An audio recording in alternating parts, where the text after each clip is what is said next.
आवे एक तो लग गई है। वो बोला नाजरीन, आप देख रहे हैं कितनी सुरख गोल है।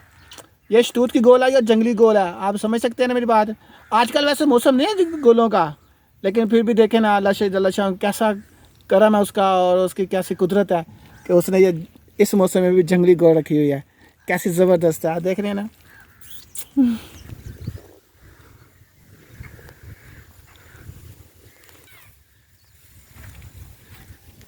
मगर आप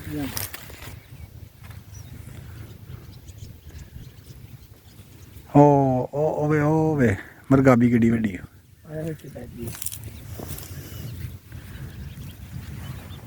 ਸਕੂਨ ਵੇ ਕੁਦਰਤ ਦਾ।